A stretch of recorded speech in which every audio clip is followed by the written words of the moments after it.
Hi dear friend, हम सभी देख रहे हैं सॉइल मैकेनिक्स। और सॉइल मैकेनिक्स में हम सभी न्यूमेरिकल वाले पार्ट को देख रहे थे, समझ रहे थे, कॉन्सेप्ट समझ रहे थे कि कैसे सॉल्व करना है, क्या फॉर्मूला है, वो चीज़ें भी हम देख रहे थे। ठीक है, तो चलिए ये फॉर्मूले को इस क्वेश्चन को भी देख लेते हैं। क्या क्वेश्चन, देखिए ये सॉल्यूशन को बाद में देखिएगा, पहले क्वेश्चन को समझिए। ठीक है, क्वेश्चन क्या बोल रहा है वो चीज़ें पहले देखिए। अ कांस्टेंट हेड परमियोमीटर, ठीक है, कांस्टेंट हेड बोल दिया है तो समझ में आ गया होगा कि कांस्टेंट हेड का यूज किया है। और soil sample has was taken under a head दे दिया है, एच दे दिया है 25। जो बोला है ना वो चीज़ें लिखते जाने का। The sample was 5 centimetre in diameter, ध्यान से समझना। The sample was 5 centimetre in diameter and 20 centimetre in length. There was a discharge of 60 centimetre cube in 12 minute. Calculate the value of coefficient of permeability. देखिए कितनी बार पूछा है, दिसंबर 2008, similar दिसंबर 2012, फिर बाद में इसी के सिमिलर 2019 जो पहले ही प्रीवियस वीडियो में मैंने बनाया है, बताया है। तो ये कई कई बार ऐसे क्वेश्चन पूछे गए हैं। और कांस्टेंट हेड बोला है तो सारी वैल्यू देखो लिखी हुई है। मैं अब इसको देख लो, गिवन डाटा को। एच की वैल्यू दी हुई है, डी दिया है डायमीटर, तो उससे ये एरिया मिल गया π/4 d² करके। एल 20 सेंटीमीटर दिया है और क्यू 60 सेंटीमीटर क्यूब। सीसी का मतलब सेंटीमीटर क्यूब, ये बोलता है। ठीक है, ये चीज़ें ध्यान रखिएगा। सेंटीमीटर पे 3 पावर। और टाइम 12 मिनट दिया है तो सेकंड में 60। अब ये फॉर्मूले में वैल्यू पुट कर दो, कुछ तो नहीं करना है। ठीक है, ये 1 नहीं है, 1 है, ध्यान से रखना, ये 1 है। आप लोग याद मत समझ लेना, तो बोलोगे कि ये क्या है, टी इंटू एच इंटू ए। ठीक है, ये आपका के का फॉर्मूला है। इस फॉर्मूले में वैल्यू पुट कर दो, आसानी से फाइंड आउट हो जाएगा। ठीक है, समझ तो आ गया होगा। नेक्स्ट क्वेश्चन को भी देख लेते हैं। 7 नंबर का क्वेश्चन क्या बोल रहा है। और सॉइल सैंपल फॉलिंग हेड बोला है। ठीक है, वेरिएबल हेड की बात कर रहा है। इस 30 सेंटीमीटर दे दिया है वेरिएबल हेड। क्या बोला है, soil sample falling head permeameter is 13 centimetre high and 10 centimetre diameter. ठीक है, 13 सेंटीमीटर हाई है और 10 सेंटीमीटर डायमीटर है। It observe that head in stand pipe fall from 20 centimetre to 10 centimetre. ठीक है, इन अब देखो यहाँ से आपको पॉइंट समझ में आ रहा होगा। ठीक है, यहाँ पे बोल रहा है कि it is observe that head in stand pipe falls from 20 centimetre to 10 centimetre. मतलब उसका H1 20 और H2 10, ये आ गया इन 4 मिनट। मतलब टी भी आपको मिल गया, यहाँ पे देखिए टी भी मिल गया। Determine the diameter of stand pipe. देखो स्टैंड पाइप का डायमीटर फाइंड आउट करना है, मतलब स्टैंड पाइप का एरिया से आप उसका डायमीटर फाइंड आउट कर लोगे। तो एरिया पहले उसका चाहिए तब मिलेगा।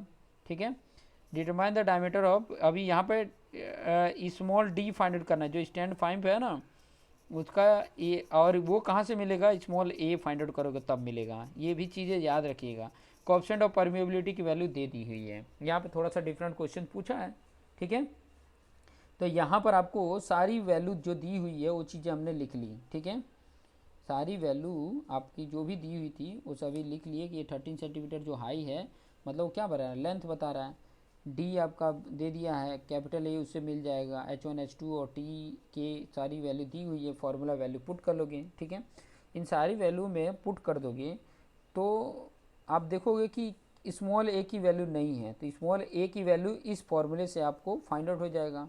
और जब स्मॉल ए मिल जाएगा, देख सकते हैं यहाँ पे, जब स्मॉल ए आपका मिल गया तो आप π/4 स्मॉल डी स्क्वायर की वैल्यू ये करोगे, फिर बाद में डी स्क्वायर की वैल्यू यहाँ से फाइंड आउट कर लोगे। ठीक है, देखिए वही चीज़ किया है, यहाँ वही कंसेप्ट यूज किया है। ए इक्वल टू π/4 d², ए की वैल्यू यहाँ पे दी है, फिर उसकी हेल्प से डी फाइंड आउट कर लिया, 1.63 सेंटीमीटर दिया है। वही कई बार सॉइल स्पेसिमेन का डायमीटर नहीं दिया रहता है, तो वो चीज़ें भी फाइंड आउट करने के लिए बोल सकता है। बशर्ते आपको बस फॉर्मूला याद रहना चाहिए, कॉन्सेप्ट याद रहना चाहिए, तो अब आपके लिए एकदम ईजी हो जाएगा, आसान हो जाएगा। और आसान तभी हो सकता है कि जब आप इन सब चीज़ों को फेस करोगे, देखोगे, समझोगे, तभी वो आसान लगेगा। वैसे एकदम हल्के में आसान नहीं लगने वाला है, ठीक है। चलिए एक क्वेश्चन और देख लेते हैं, ठीक है। एक क्वेश्चन और देखिए क्या ये क्वेश्चन में बोला है। During permeability test soil in laboratory the following reading were recorded. Initial diameter of permeameter 100 mm और लेंथ दे दिया है। इनसाइड, सॉरी इनिशियल नहीं है, इनसाइड डायमीटर दे दिया। Inside diameter of stand pipe, देखो अब स्टैंड पाइप किस में होता है, ठीक है, वो समझ में आ जा रहा होगा। फिर बाद में head of water decrease from, समझ में आ रहा है एकदम। H1 की वैल्यू 150, H2 की वैल्यू 11 mm, ठीक है। टाइम 30 मिनट, तो उसको सेकेंड में कन्वर्ट कर लेंगे। तो जहाँ पर ऐसे कंडीशन आते हैं वो फॉलिंग हेड वाला होता है। फॉलिंग हेड परमिएबिलिटी टेस्ट होता है। तो उसकी हेल्प से हम, आपको फॉर्मूला ये पता ही है, ठीक है।